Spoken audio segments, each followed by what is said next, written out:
사실 중국은 한국의 탄핵 정국을 상당히 관심 있게 바라보고 있습니다. 중국은 이런 거를 하는 게 불가능하잖아요. 핵심은 뭐냐 하면 중국은 이런 생각을 할 거예요. 지금 윤석열 정부가 보수 정부고 상대적으로 이 진보세로 중국이 판단하고 있는 정부가 만약에 들어서면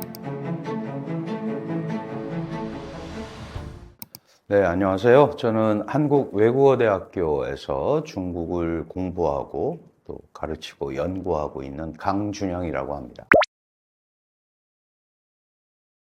사실 중국은 한국의 이 탄핵 정국을 상당히 관심 있게 바라보고 있습니다. 사실은 이제 민주사회에서는 헌법이 정한 질서에 의해서 움직이기 때문에 사실 중국은 이런 거를 하는 게 불가능하잖아요. 그러면 핵심은 뭐냐 하면 결과를 받아들이고 하루속히 헌정 질서로 복귀하는 그런 모습을 빨리빨리 보여주는 것이 우리가 대한민국의 회복력 이런 것들을 전 세계로 알릴 수 있는 거거든요. 특히 중국 같은 경우는 그런 점에서 더 큰 관심을 갖고 있을 겁니다.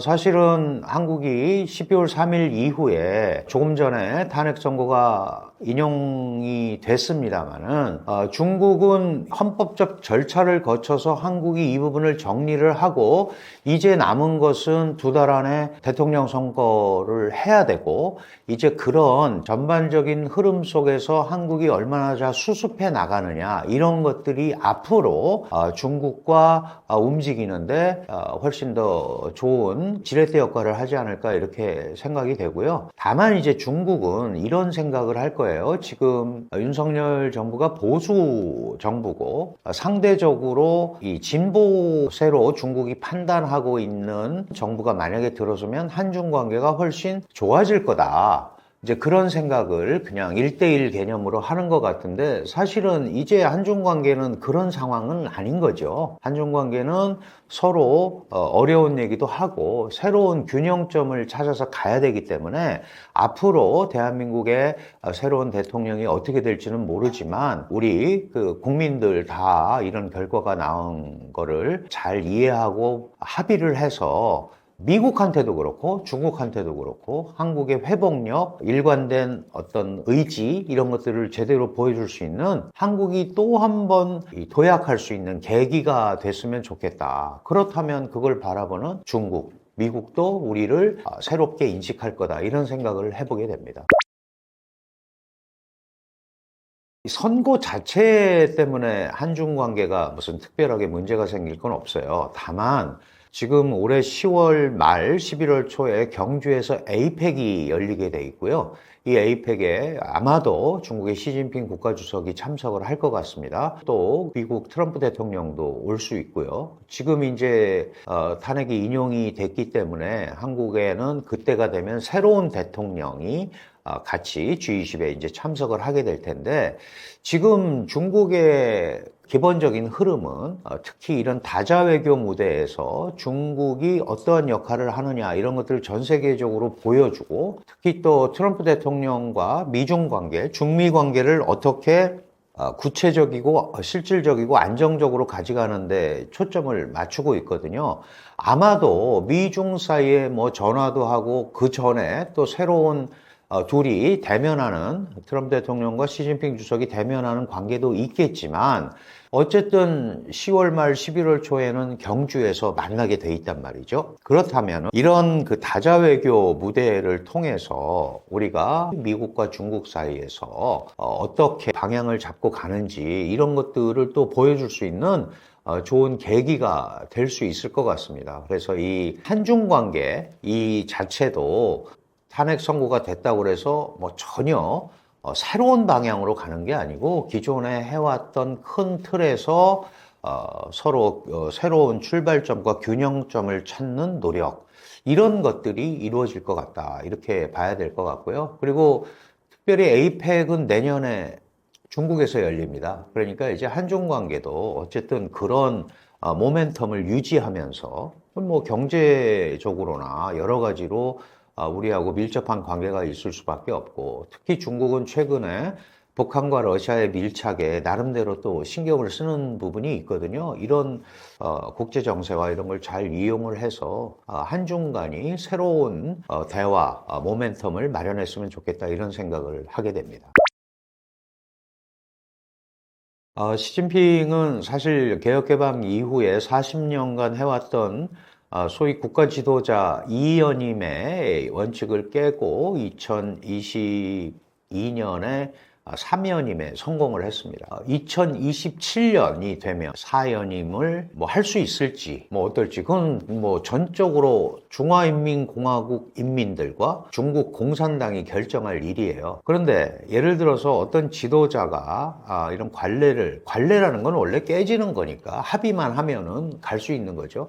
정말 시진핑이 중국 국민들한테 희망을 주고 중국을 더 강하게 하고 잘 살게 하고 그렇다면은 할 수도 있는 거죠. 그 뭐 꼭 정해진 것 때문에 못한다. 이렇게 공산당 시스템에서는 얘기하기가 어렵습니다. 그래서 그건 전적으로 중국이 선택할 문제인데 결국은 이 연임을 하고 뭔가 계속 자기의 흐름을 끌고 나가려면 국민들을 설득을 하지 않으면 안 되는 거예요. 아무리 사회주의 국가라도. 저 지도자가 있음으로 해서 나의 삶이 더 좋아졌고 윤택해졌고 내가 살고 있는 이 나라가 세계적으로 더 인정을 받고 뭔가 이런 게 있어야 지지를 할 거 아니겠습니까? 결국은 경제적으로는 민생 경제가 어떻게 되느냐, 국제적으로는 다른 나라의 소위 인정을 얼마나 받느냐. 지금 중국 그러면 비호감도가 너무 높잖아요. 이런 것들도 여하히 낮추면서 세계적 국가 중국을 만들 수 있느냐 없느냐, 여기에 시진핑의 4연임이 달려있다 이렇게 볼 수 있는 거고, 시진핑이 1953년생입니다. 그러면 2027년이 되더라도 나이로 75이 안 되잖아요. 그러니까 지금 트럼프 대통령이 79인데 뭐 나이는 정말 숫자에 불과할 거고요. 그런 어떤 정책적 효용, 이런 거를 가지고 정책적 효용이라든가 설득력, 국제사회와의 호흡, 이런 걸 가지고 시진핑이 그런 것들을 잘 헤쳐나가면 아마 4연임으로 옹립이 될 수도 있죠. 그러나 그렇지 않다면 그거는 중국이 뭐 쿠데타가 일어난다 이런 거는 얘기하기가 어렵고요. 조정과 타협이라는 이름으로 새로운 지도자를 공산당이 옹립을 할 수도 있는 뭐 그런 구조이기 때문에 그거는 이제 지금 얘기하기는 섣부른 감이 있고, 다만 강조드리고 싶은 것은 강압적 방법으로 4연임, 5연임 종신, 이거는 쉽지 않을 거다. 그런 말씀을 드리고 싶습니다. 사실 이제 뭐 중국 분열 얘기도 나오고, 특히 이제 군부에서 새로운 실력자가 나오면서 시진핑과 뭐 각을 세우고 있다, 이제 이런 얘기가 많이 나오는데, 중국의 공산당 시스템은 그렇게 간단하지 않습니다. 그리고 군부 같은 경우도 당의 군대예요. 중국의 인민해방군은 당의 군대고 공산당의 군대거든요. 그러니까 물론 이제 국가의 군대지만 공산당이 만들었고 공산당이 통치하니까, 그래서 공산당의 지도자가 군의 통수권자가 되는 구조입니다. 그래서 사실은 이제 군사력이 직접적으로 최고 지도자한테 저항하기는 굉장히 어렵고, 지금 보이는 난맥상은 군부 내부에 파벌투쟁이나 이런 게 있을 수가 있죠. 왜냐하면 시진핑 인맥과 그렇지 않은, 다 시진핑 인맥이지만 상대적으로 좀 덜한 인맥들 간의 싸움, 이런 투쟁, 이런 것들이 벌어지고, 물론 그게 이제 힘이 합쳐지면 직접적으로 도전 세력이 될 수도 있지만 군이 당을 넘어서서 하기는 쉽지가 않다. 사실 예전에 그런 역사도 있었어요. 예전에 문화대혁명이 그 소위 인표라는 당시 군의 뭐 통수권자는 마오쩌둥이었지만 군을 움직이는 인표라는 국방부장이었는데, 인표가 사실 반란을 꾀하다가 결국은 발각이 돼서 해외로 탈출하다가 도망가다 죽었다.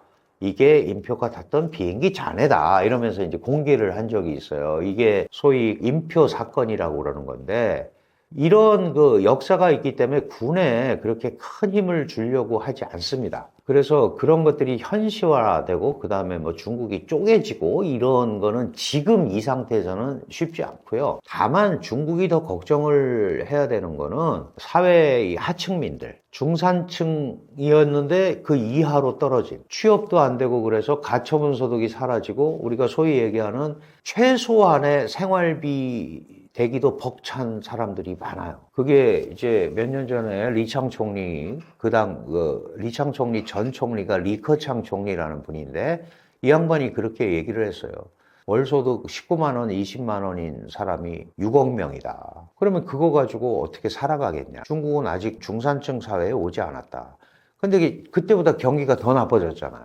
그러면 그런 사람들의 민심을 어떻게 달래고 어떻게 그런 사람들이 그런 생각을 하지 않도록 일자리를 마련하고 이걸 해야 되느냐. 이게 이제 관심이 되는 거죠. 그래서 실제로 민심이 흉흉해지면 당의 통제력이 약화될 수밖에 없고 그럼 그 약화되는 가운데 약화 안 되도록 더 잡으려면 자칫 잘못하면 더 강압적인 방법으로 움직일 수도 있거든요.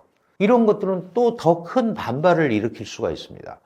이런 악순환 고리를 빨리 끊어야 된다. 이게 이제 핵심 포인트가 될 것 같아요. 그래서 직접적인 분열이나 이런 것보다는 지금 상당히 어려운 이 중국적 현실을 과연 어떤 식으로 타개할 것인가 이게 핵심이 될 것 같습니다. 네, 뭐 중국이라는 데를 바라보는 시각들은 아주 다양하죠. 그리고 아주 오래됐습니다. 모든 국가는요, 두 가지 목표가 있습니다. 하나가 어떻게 안전을 확보할 거냐, 하나가 어떻게 지속 가능한 발전을 할 거냐, 이 두 가지 목표를 가지고 있는데, 이거를 둘러싸고 각국의 전략이라든가 전술은 다를 수밖에 없다. 그렇다면, 그거를 꼭 우리의 입장이나 우리의 관점으로만 잣대를 대지 마시고 해당국이 지금 어떤 상황에서 저렇게 했는지에 대한 그런 이해하려는 노력을 조금 한 번 더 한 다음에 그렇게 하게 되면 일희일비하는 일이 상대적으로 줄어들 겁니다. 그래서 좀 본질적인 문제에서부터 이렇게 좀 열린 마음으로 관망하는 그리고 분석을 하는 이런 태도, 특히 중국을 바라보는 시각은 그렇게 접근하는 것이 훨씬 좋지 않을까. 저도 이런 방송이나 이런 걸 하면서 그런 생각을 많이 하게 됩니다. 여러분들도 좀 더 그런 자세로 바라보시면 좋지 않을까. 사족같이 한 말씀 드렸습니다.